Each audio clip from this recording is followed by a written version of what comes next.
All right, so I've started the recording as usual. A couple announcements I wanted to make. I'm going to put some of these in an email again, but I the one of the things I want to make sure everyone does, and this is especially true for those of you who just came through the waiting room.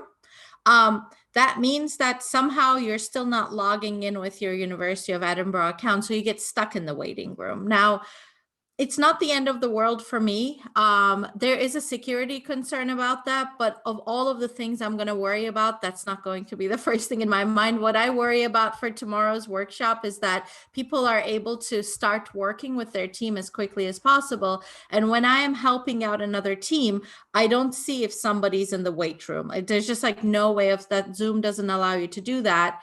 So I end up having to choose between sitting around letting people in or actually helping students out. And I'd like to be able to choose the latter.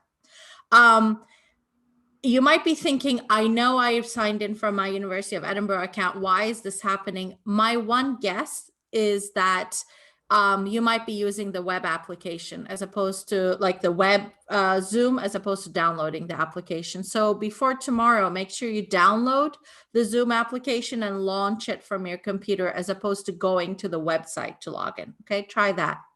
And the other thing is please update your Zoom application. Last week I had to like manually place people into rooms. I'd like to minimize that as much as possible once again so we can actually get started with the content. We only have 50 minutes together, and if I spend 20 of it like moving people around rooms, then that's that many minutes where I'm not actually helping students out, and I'd like to be able to use that time as wisely as possible. It will also reduce your frustration as well. So update Zoom and use the downloaded app from your computer as opposed to the web. Okay, those are the two important things. And if what I just said means nothing to you, wait until the end, and then like we can try to talk one-on-one as to how to get you set up properly. Okay. So what I wanted to walk through today is two things. One of them is about setting up your working in our Markdown files in general. And the other one is about asking questions. So I'd like to go through those and do a demo for you initially. And then I'd like to take any questions you might have in terms of the homework, and we can use that same space to answer those questions as well. So obviously feel free to ask as usual in the chat. Any questions about what I'm going through, but then also we'll have some time for free form questions as well. Are you able to see my RStudio screen? Yeah, okay, all right. I'm like, I don't know if I'm showing my email or my RStudio. Okay, so let's go ahead and start this project, which is Code Along 4. I don't have a whole lot in there, but if you want to follow along, that's a good place to follow along with me.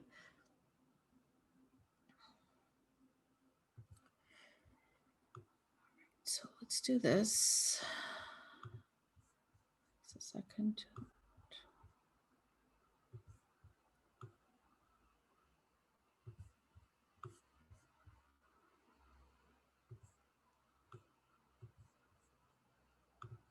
While this is loading, another announcement I have is if you have not yet met your teammates because you weren't there last week, this is your time to, between now and tomorrow, please get in touch with them on Teams and chat with them so that we can kind of like get started with the content tomorrow as opposed to being like, who is everyone in the team? Okay, so I have an R Markdown file called sample.rmd here. So that's what I'm going to start with. I have a giant cursor, so it feels a little bit funny. So whenever I open an R Markdown document, one of the first things, there are two things that I like to do myself. One of them is to click on this gear icon and say that I want to preview things in viewer pane. And the other one is to, again, in that same menu, to say I want chunk output in console so that when I run some code, the output will be put in the console as opposed to here in the document. Both of these are personal preferences. You don't have to do them. The reason why I like to do them is because I like being able to see my code and my output side by side. So when I knit this document, this is actually going to knit to the viewer over here. And I like seeing them side by side as opposed to a pop-up window. And remember that pop-up window always gives that pop-up blocker error usually. And that kind of irritates me. Another thing that I've been seeing during the office hours and also when I drop into your rooms during the workshops is many of you have the sidebar open.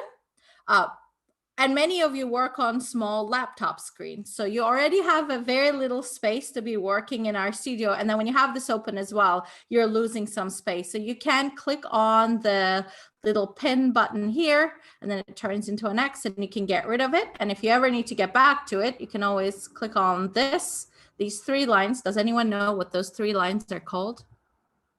I think they have a funny name. That's why I'm asking.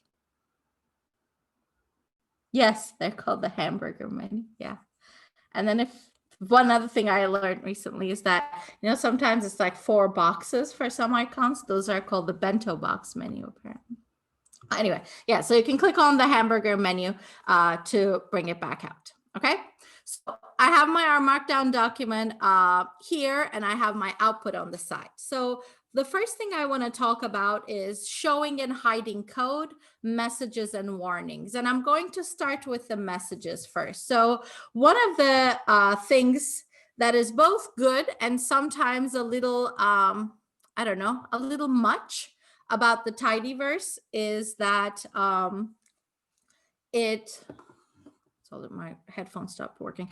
It is very chatty. So when we load a package, you can see that it tells us a lot of stuff, right? So we have things like the versions of the packages that get loaded along with it, and then also any statements about conflict. So there are some functions in the dplyr package that conflict with functions, as in they have the same name as functions, other functions in base R. So it's reporting these to us, which is good for us to know, but it's annoying to have in your report ultimately. So you'll often see that when I give you these template documents, I have next to the chunk, I usually have a label for my chunk, and then I'll have something like message equals false. Okay, so if I have a message equals false, this sort of messages get turned off basically. So now I'm only seeing that the package has been loaded, but not the messages. Another thing that you'll often see in your code is something like this. So histogram is something we commonly make. I know it's one of the things you need to make for your homework that's due today. And so we have, if you don't specify a bin width for your histogram, ggplot is chatty about that. And it tells you, hey, you should probably do this because it is bad practice to not be thoughtful about your bin width. Okay. So one of the things I can do is I can say, shut up, ggplot2. I don't want to see the warning. So I could actually say warning false. Now, this is something that you should be doing with care. Oh, I guess maybe it is message false. I'm sorry. So we could try message false here. It's also sometimes hard to tell which one of these. So I end up trying them out. So this is something I could do when the message goes away. But while up here, turning off the message this way was, I think, the right thing to do. We've read the message. It doesn't have to be part of our report. Over in the second chunk, this is not the right way to get rid of that message. This message was actually telling us something we need to tend to. It's just not giving us an error because that would be a bit much for our code to not run. So it's just saying, I'm trying to be helpful to you. Just go ahead and do something to address this issue. So here I'm using a data set called MPG. And if we take it, this is one of the built-in data sets to dplyr. Oh, let's load this package first in our console and take a look at MPG. And so this is a fuel economy data on cars. We have 234 cars. And the variable that I'm plotting here, highway, is the highway miles per gallon. So we're looking at like miles per gallon, the fuel efficiency of the car, right? So what would be a reasonable bin width to choose? Usually you want to think about what would be something that might change your view of, you know, what type of a car that is. If we maybe chose just, if two cars are different by, in terms of their fuel efficiency, 1 mile per gallon, maybe that's not that much. So I don't know, I'm going to pick something, let's pick 3. Okay, so you want to think about what that number should be. And once you address that issue that ggplot2 was calling to your attention, then that message goes away anyway. So yes, you can turn off all of these messages, but whether you should turn them off by brute force, I suppose, like this, or whether you should turn them off by addressing the issue depends on what that message is about. Similarly, we can turn off if we had any sort of warnings in our code, we could turn them off with warnings equals false. And then another thing we can do is we can turn off the code entirely. So the code isn't printed, but the output is with echo equals false. So by default, all of these are set to true. So echo basically means, should I show your code or not?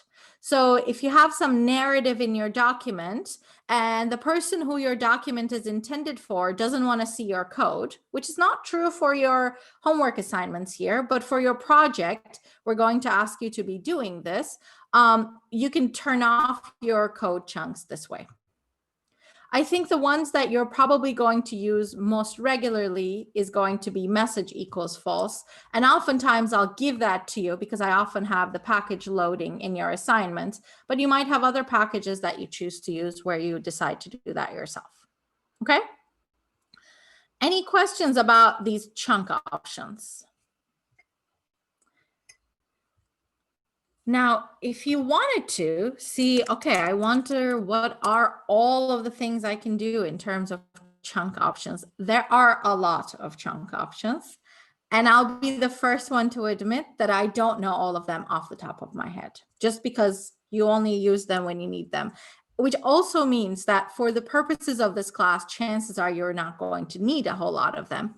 But you can see that there are a whole lot of chunk options that you can use. So if you ever wanted to get more help on this, that sort of documentation is available online.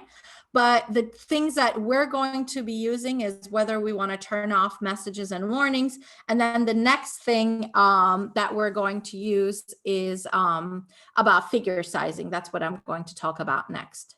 So one question in the chat is, for homework, presentation isn't really an assessment criterion.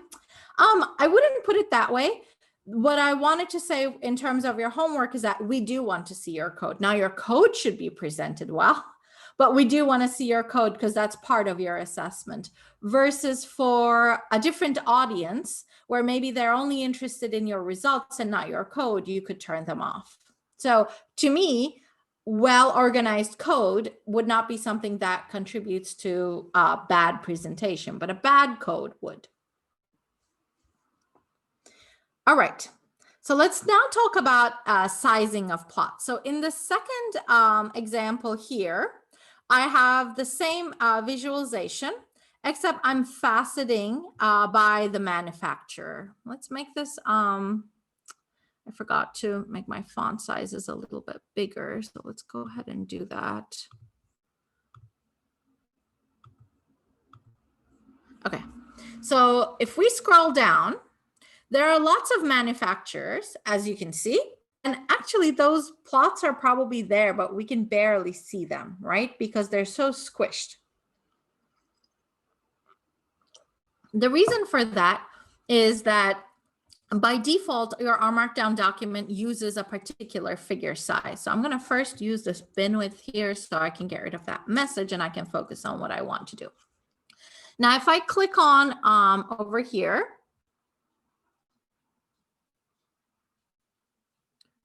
nope, maybe not over there. Hold on. Okay, let's try this. Okay, so if I click on the gear icon over here, you can see that one of the things I can do is to use custom figure size, right? So I'm going to go ahead and say I want to customize my figure size, and it's asking me what size do you want? So in this particular figure, I want it to be a lot longer than what I'm seeing here, right? So I'm going to try to increase the size. Let's start by, I don't know, I'm going to pick 5 inches and apply it. So you can see that we could have just typed this ourselves as well. Okay, so one way of adding chunk options is just typing out the chunk option. And the other way is the ones that are most commonly used, like show warnings, show messages, and page tables. So if you have a really long table output, whether you want that to be paged across multiple pages, or custom figure size are ones that you actually can set here using the user interface as well. So let's go ahead and knit this and see what that gets us. This is not any bigger. I'm going to try a larger number. I'm going to try 10.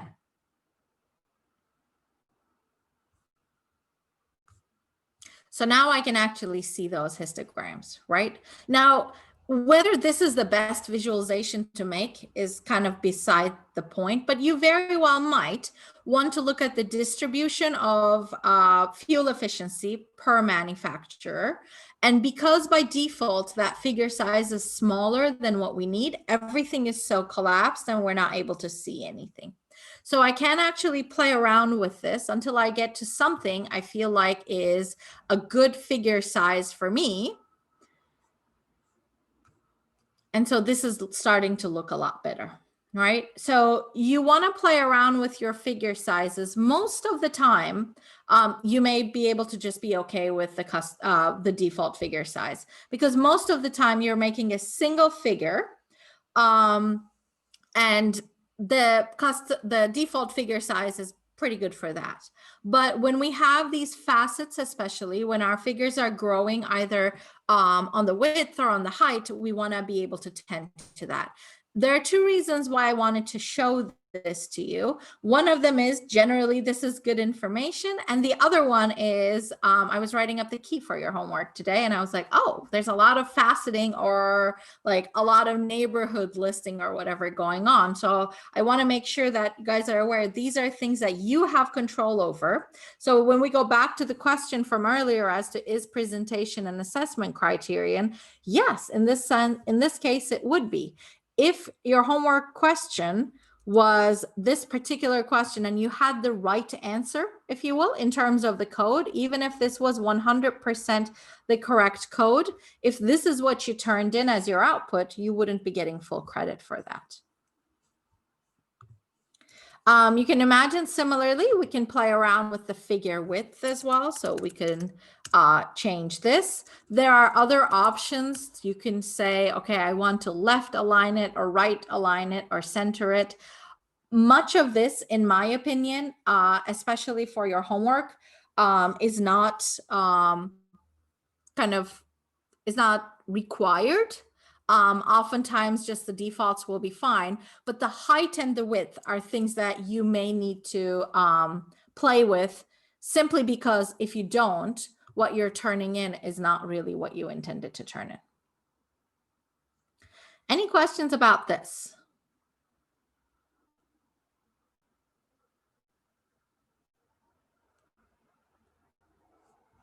I'll make one other comment in terms of the figures, because this is something that came up with some of the lab assignments you guys had turned in. And I want to make sure that people are understanding the file structure of how everything works. So we have in our Markdown file, this is the source document, if you will.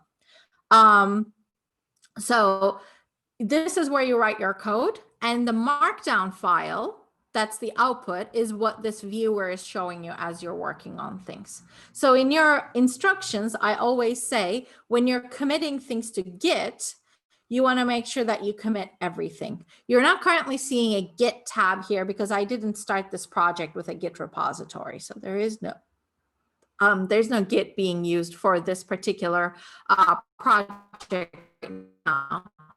But if we had a Git tab here, we would want to make sure that we're committing all of these files. And when I say all of them, what's in here as well, because what's in this folder that will always be called whatever the name of your R Markdown file is, and then underscore files is something called figure-gfm. So what that stands for is actually GitHub flavored Markdown. That's what GFM stands for. And in there, you can see the figures that you made as PNG files, so as images. Because when you push your code to Git, there's no engine on GitHub that runs your R code. You're basically pushing a static document. So you need to push your source code, you need to push your output, and you also need to push any of the figures that you had made. If you don't, what you end up submitting is just the text portion of your report and not the figures. Does that make sense to everyone? To answer a question that's in the chat, yeah, you should go back and apply to your current homework. It's still before the deadline. So if you feel like anything here that we're talking about would be helpful in terms of your presentation for the homework, by all means, go back and apply it. All right, so the next thing I want to talk about is about asking good questions. There's been lots and lots of chatter on Piazza, which is great. But I would say that the questions vary in terms of how well they're phrased. And what I mean by that is how good information the question is presenting without giving away too much of your homework. And then also our ability, that is myself or David or your fellow classmates' ability to be able to answer them. So we're going to talk a little bit about how to phrase questions well for, say, asking on Piazza. There's one other question in the chat about what do we title the commits if you're redoing the code? Whatever you like. You can say resized figure. You can say fixed code. So the commit messages that I've been giving you, they're really suggestions. They're meant to stop you from writing this as a commit message, because the thing is you can't commit without a message. And so sometimes you'll see that people just, put gibberish in there just to get around it. Well, that's not really helpful and it is not good practice. So I've been giving you some tips for what your commit messages should be as suggestions. I'm going to stop doing that soon because at some point, once you get into a routine, that sort of instruction becomes a bit too much like, are we in kindergarten? Or initially when you're first starting off, I hope that sort of like that level of detail is helpful. All right, so let's go ahead and try to run this code, okay? And I initially had this option error equals true here, just so that my document would knit, because I know that this is code that shouldn't run. But when I do that, it actually prints out the error here. This is never something you want to do as part of your assignment, because then you're turning in something that isn't working. But I wanted to do that so the document didn't break. So I'm going to take that out for now. Okay. And let's go ahead and run this code. Okay. Now I have an error and we can go through and try to figure out what this error is, but I want to talk about how to ask this question. Okay. So if this is the error you're dealing with, maybe we should try to answer the question first. Can anyone tell me what the issue is here and how you would go about fixing it?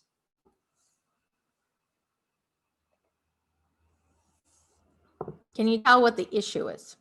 I'll let you take a guess. MPG shouldn't named over here. Exactly. So what we have here is we basically, we are piping what comes before it, which is basically a filtered data frame for the observations in this data frame called MPG, where the number of cylinders is greater than 4. And so the result of this is a data frame that gets piped in as the first argument in the in ggplot due to the pipe operator here. So if I was to write it without that, we can actually see that the code works. So before I move on to going back to the error giving version of this code, so I can walk you through how to ask questions about it, are there any questions about why this code was wrong and why taking this out is the right solution.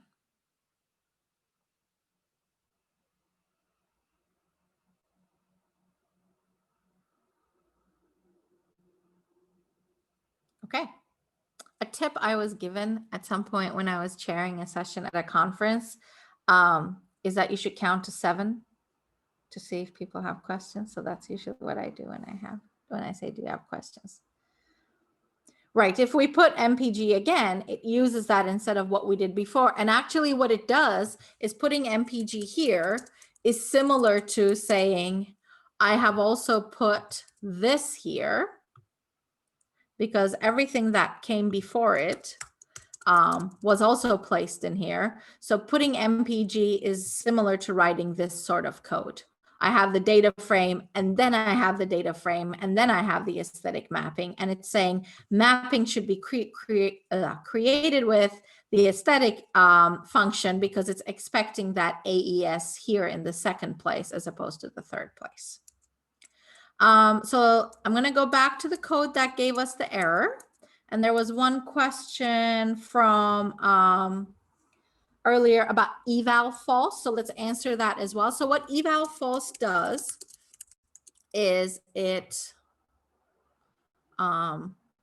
basically doesn't run the code. So you can see that it didn't run the code. In fact, I could type whatever I want in here. This should be something that should give me an error.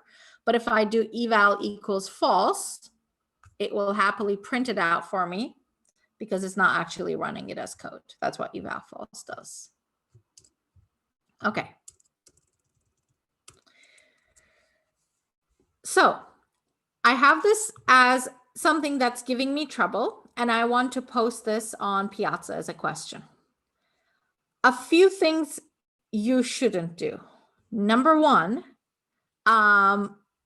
well, the first thing is try to avoid screenshots or photographs and try to put code into your questions. Sometimes though, you just simply may not be able to get a, you may not be able to get just the code out by copying and pasting easily, in which case maybe a screenshot is fine. But I would please ask that you don't take photographs of your screen because it's really hard to read what's going on here. So if you know how to take a screenshot on your operating system on your computer, great, use that. If you don't, I'm going to ask that you Google how to do that because it does vary depending on your operating system. So if you're a Mac user, I know it's Command-Shift-3 for the entire screen or Command-Shift-4 if you want to take just a portion of it. If you're using PC, can somebody tell me how you take a screenshot? I feel like it's been so many years since I've used one. There is a print screen option if I remember correctly. So somebody who uses a Windows machine, print screen, right? Control print screen. So try that. And then you can actually paste it into something like Paint if you want to annotate it or something. So all of these are fine, but try to avoid taking a photo because the resolution becomes really odd because of the glare and it becomes really hard to answer the question. The other reason why you want to avoid doing any sort of, if you can avoid any sort of screenshot or a photograph is when you post a question with that, no one can copy and paste your code to try it themselves. So they would then have to try to write it out themselves. And that's going to be problematic as well. Me once. Sorry, somebody was at the door. Okay, so then what do we do? What do we do here now that I know that I get this answer? I'm going to go ahead and go to Piazza. And I am going to try to very quickly create a new question here. Okay, a new post. All right, it's a question. Now, how should I go about structuring my question? Let's make this a little bit bigger. Maybe we can get rid of this on the side so we can just focus on this. Let's suppose that this was Homework 1, exercise 2. I see a lot of questions with the title homework 1. That's not going to be informative because everyone knows that today that's what we're struggling with. It's homework 1 anyway, right? So maybe at least if you're doing this, you might want to do something like what exercise you're referring to. But even then, I would say that's not enough. Let's try to give some information as to what the issue is. So maybe it's a ggplot error. Maybe you put actually the name of the error in your title, because then the next person who comes to Piazza and is struggling with the same thing will be able to see, oh, that might be something that helps me. If your question only has this as the summary, which is going to be the title on the side, trust me, fewer people are going to read your question. Now, I am obligated to read your question, so I will, but you will see that I often actually retitle your questions because they're not helpful to the next person. So try to be informative. Piazza has a pretty good algorithm for suggesting something that might be similar, but it's not perfect. So you might want to actually scroll through these to see if they're helpful, but sometimes they're not. Now, next, a lot of you have been using the rich text editor for typing in your questions. I would strongly advise against it. Use the Markdown editor. I don't know if it's selected, if one is selected by default or not, but if you use the Markdown editor, you can actually copy and paste your code from our Markdown document a lot easier. So maybe you then have something like, I'm getting the following error when I try to filter and then plot my data. I can't tell what the issue is. Whatever, something like this, right? And then let's go ahead and what would be wrong would be just to give this and say, I'm getting this error, what do I do? So we want to make sure that we include our code. So let's go ahead and include our code. And when you include your code, you can always, or when you type anything, you can always click on this preview post to see how is your post going to look, okay? This is starting to look okay, but it doesn't have the right indentation and it doesn't have code formatting. So the next thing you can do is actually use those same fences that we use in our Markdown document. You don't need the curly braces, but just the fences so that things can actually be formatted as code. So this is one of the things I do often when I go through your questions, because I want to be helpful to the next person reading your code. And if you use something like the rich text editor, this becomes a lot harder to do. So use the Markdown editor and use fences. I might also say the error I'm getting is, and let's go ahead and copy our error.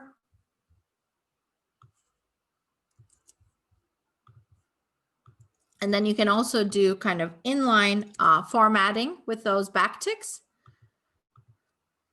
So now it looks something like this. Oh, this is probably looking a little bit wonky because these already had these backticks in there. So I'm going to go ahead and get rid of them. And I preview my post again. Now I feel like, so I've previewed my post 3 times, and I'm not just doing this to like make a story here. This is genuinely how I go about posting things. This is how you should go about posting things. If after this class, the next place you're posting a question is someplace like our studio community or Stack Overflow. So you want to be, it's not just about being nice to me in terms of asking question, but you want to be nice to the person who is going to be helping you, whatever venue you're posting your question in.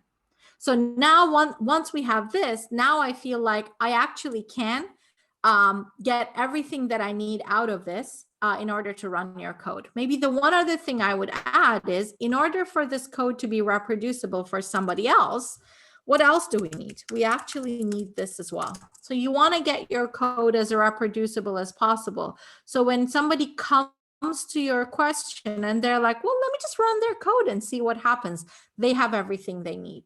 If they need to guess, then it makes things harder. with one caveat though. At some point, this is maybe a routine question. There isn't a whole lot going on here and it's fine. Some of the questions in your assignments are like, now make it better. Now do your own thing. Now choose your own variable and actually choose a plot that you want. At that point, you probably don't want to post your entire code here because that's supposed to be your original work. And you want to minimize what you're doing as much as possible. So maybe at some point you might decide, okay, I don't need to give the rest of my code and I'm just going to put something like ... It's not reproducible anymore, but I don't want to give away so much of it. Or actually try to reduce the amount of code you're writing by deleting lines of your code and still running them to see if that's the sort of error you're getting. Throughout the semester, I'm going to teach you more and more about how to create reproducible examples that are as minimal as possible. I don't want to expect that at this point in your programming journey that you are so well versed in everything that you can, tell the difference between what's giving away too much and what's giving away too little. I know that that's something that one needs to learn in time and will help you with it, but this is the bare minimum that you can do. Try to format your question properly, include your code and the error you're getting, and avoid things like screenshots as much as possible. The one place I would say screenshots are acceptable is when you have errors that are Markdown errors. So let's try to actually turn this into an R Markdown error, right? So it's over here now in the R Markdown console. There's not a way currently of copying this text. I actually just the other day filed an issue on the RStudio repository saying we need a way to let people copy this text because it's not fair to people who are out trying to ask questions, but there isn't. So for this particular case, I would say, sure, go ahead and take a screenshot of this because you don't have a good way of copying and pasting it. But for anything that's in the console or anything that's in your R Markdown document, use actual text as opposed to screenshots. Any questions about this? So do we feel a little bit more in control of how you might be able to ask questions on Piazza going forward? If we feel like you've given away too much in terms of your code, we'll just turn that to private. We'll either answer you on the spot there, or we might say something like, can you repost again with minimal code? If we feel like you're in the right, if we feel like that's going to be helpful for others, or we might edit your code and then make it public. So we'll work with you in terms of getting to that level of maturity of, okay, what's too much, what's too little, but you got to meet us halfway by at least providing the code in a copy pastable format. After a while, I'm going to stop answering questions where it's just a photograph of your screen. It's a bit too early for that now because I know we're all getting into the groove of things, but that will come in due time as you are expected to be in more control of how you ask questions, because that really is a data science skill. It's not just a course policy. Okay. Any questions about anything I have said or about the homework in general or about anything else? We have about 10 minutes left, so I'd like to try to use this time, especially given that we have a deadline today, to answer any questions. And I'd like to try to keep things general, so I want it to be not something so much where you have to share your screen and we help you through it, but more general questions. But it can be about any of the exercises in the homework. How anti-join works. So let's go ahead and take a look at how anti-join works.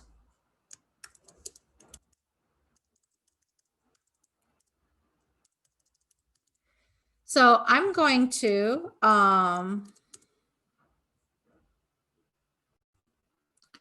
take a look at the, all right. I'm going to use the examples from the help file for anti-join to go over this, okay?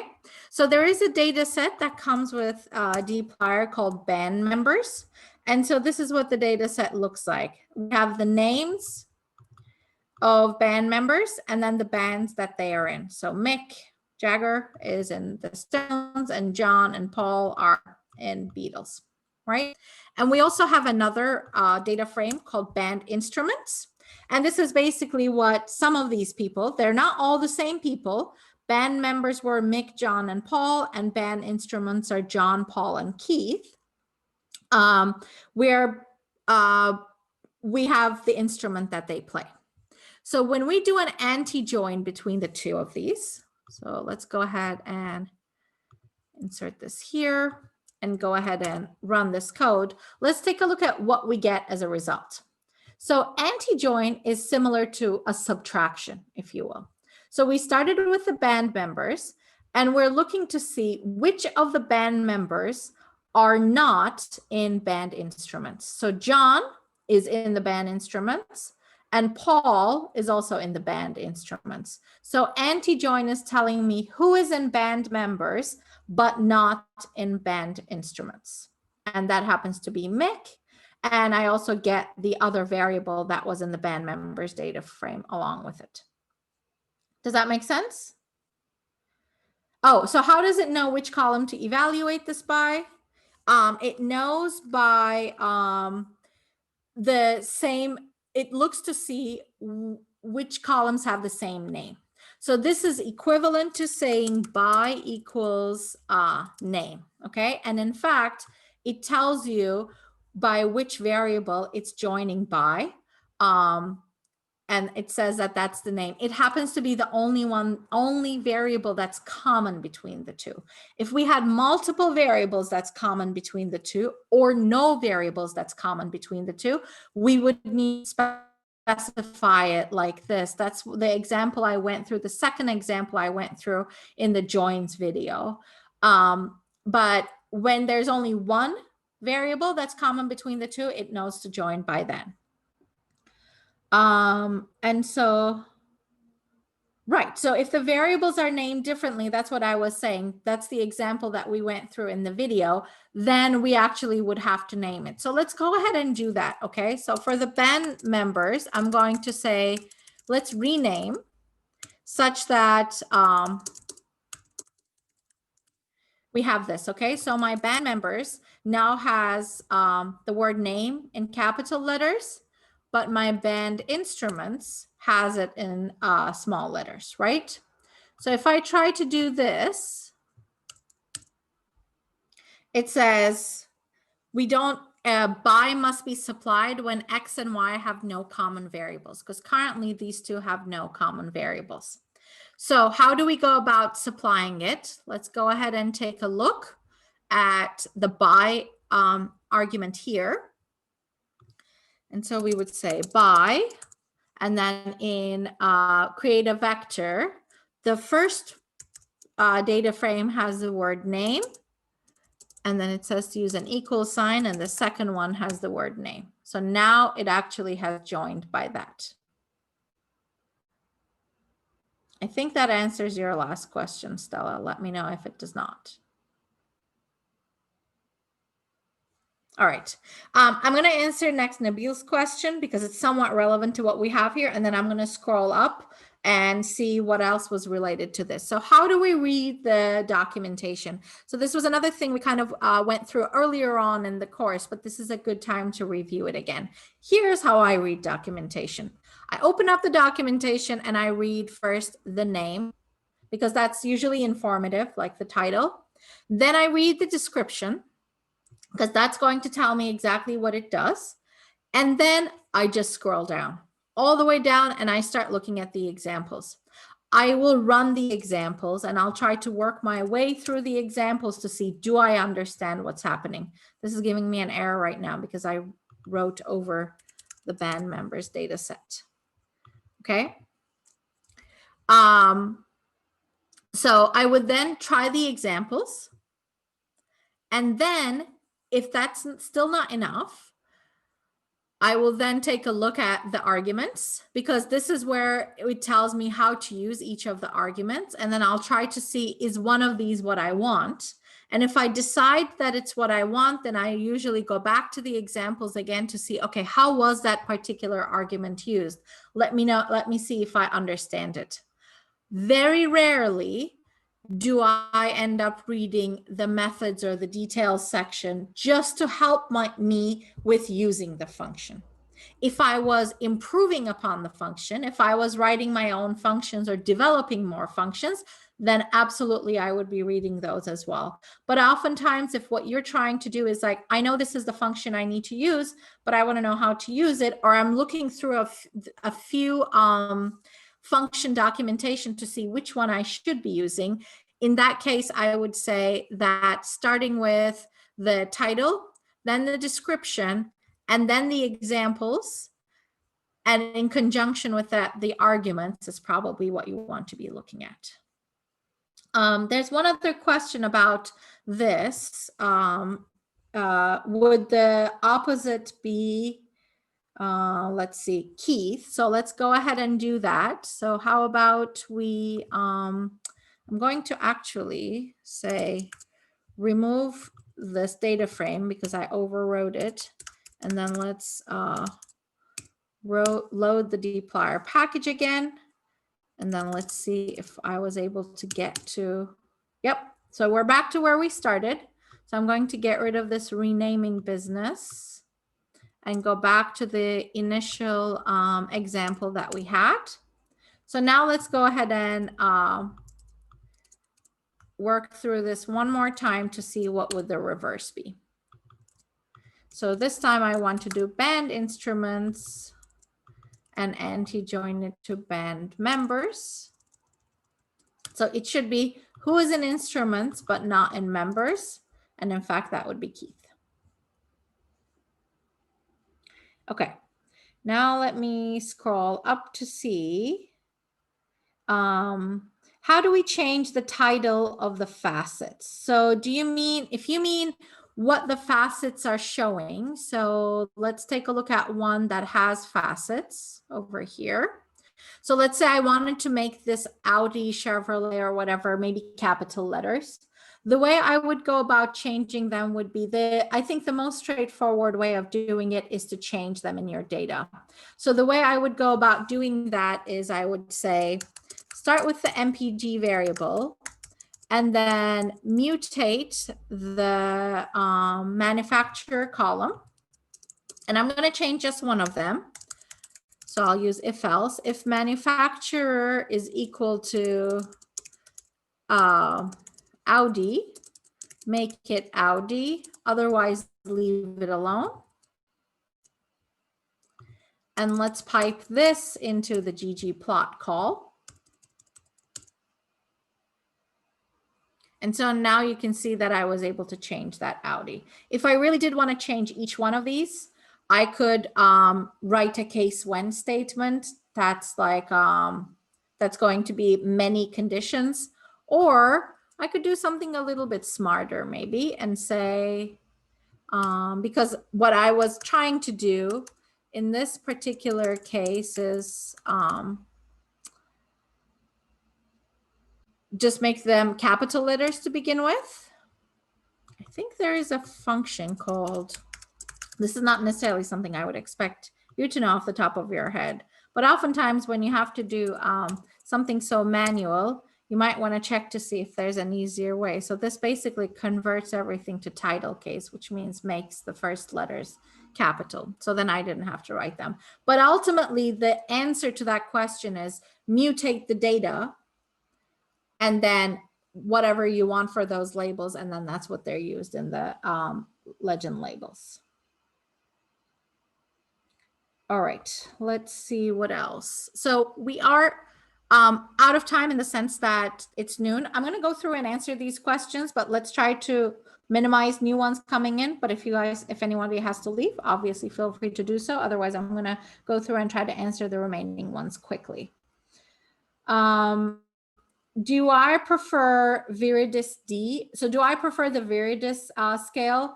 Well, so the Viridis scale is good for especially ordinal data because it gives a nice range of colors. If you have categorical data, it doesn't have to be that scale. You could use the default scale as well. One of the reasons why I like using that is because it's colorblind friendly, and it's possible that somebody in our audience might have more difficulty distinguishing colors. The default ggplot2 colors are not as friendly, but it is just a personal choice generally. So you could use other scales as well. There are many other color palettes that you can use, so it doesn't have to be that one, or you can stick to the default.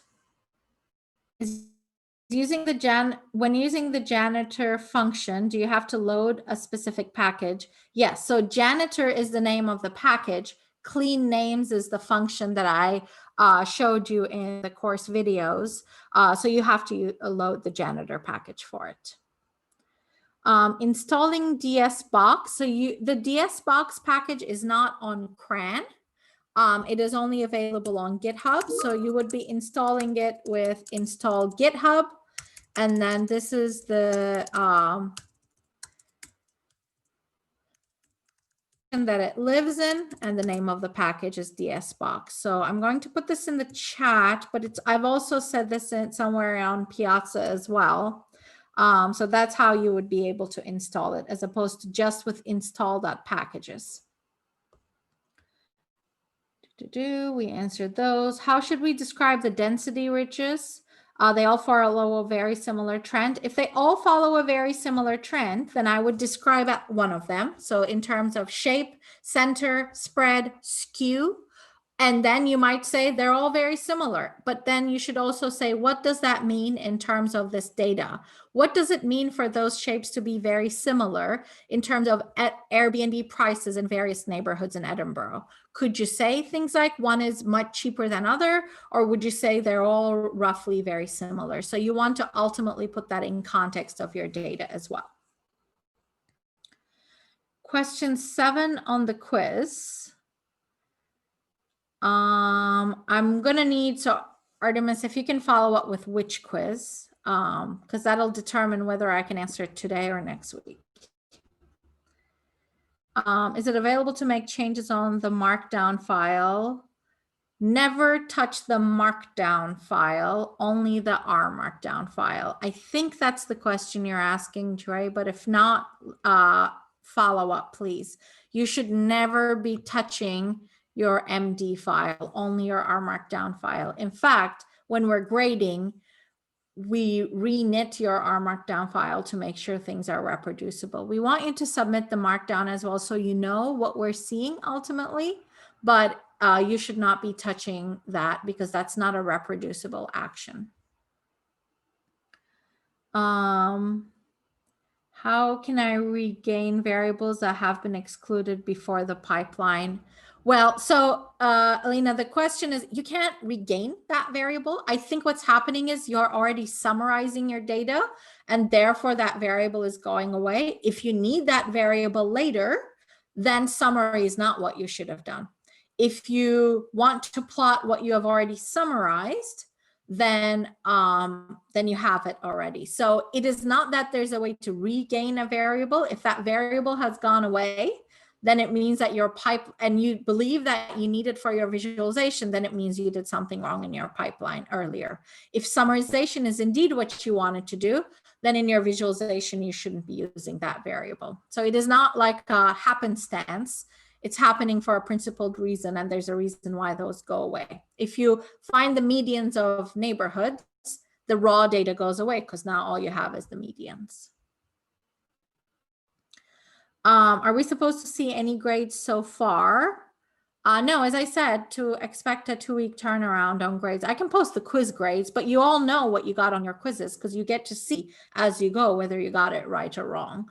The reason why things get delayed is, 1, we need some time for marking them, and number 2, the university just set the extension policy, so I couldn't actually release like answers or anything before then. When to use double equals and a single equal? It looks like, right. So double equals is a comparison. That's exactly what Artemis said. And the equal sets a variable. So the double equals is something you would use only in like condition checking statements, like if this or filter for that. So let's look at, I'm going to open up quiz 3 as I am answering a couple other questions and wait for it to load.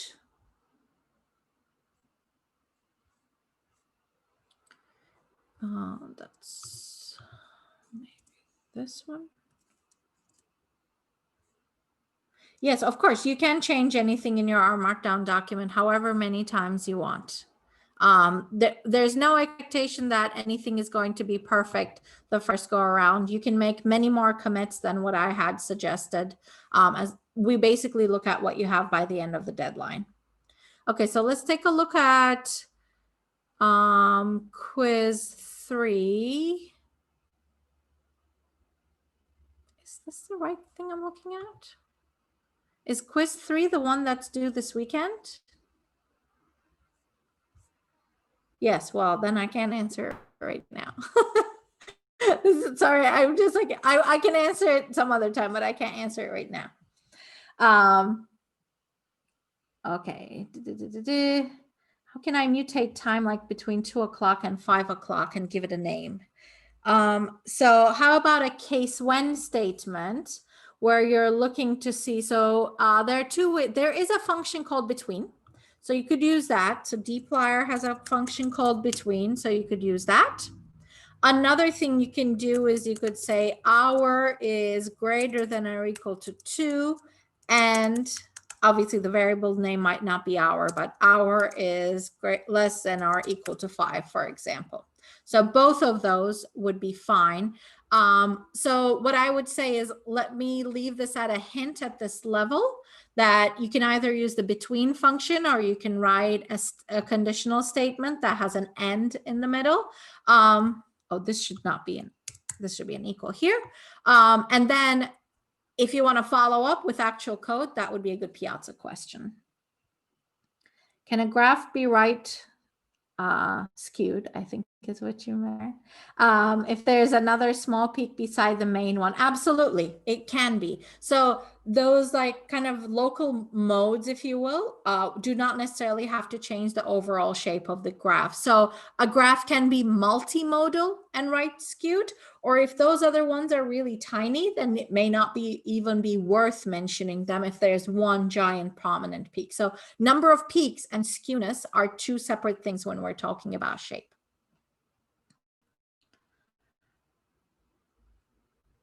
No, you don't get penalized for clicking try again. The quiz form says that the quiz is not graded. Only the first quiz was not graded. So if the other ones say that because I copied and pasted, that is in fact an error. I'll have to check where it says that. So if you can tell me where it says that, I'll check. All right. So Maria, I think for your question, I will say that that will be a good Piazza question to ask with your code. And then Pervy, I will say the same thing for you. So for both of those would make good Piazza questions because I'd have to see your code. So we'll end things over here for today. I'm happy to answer them after this session, but do post pieces of your code that's giving you the error, and then I'll be able to help. Okay, I'm going to stop recording now.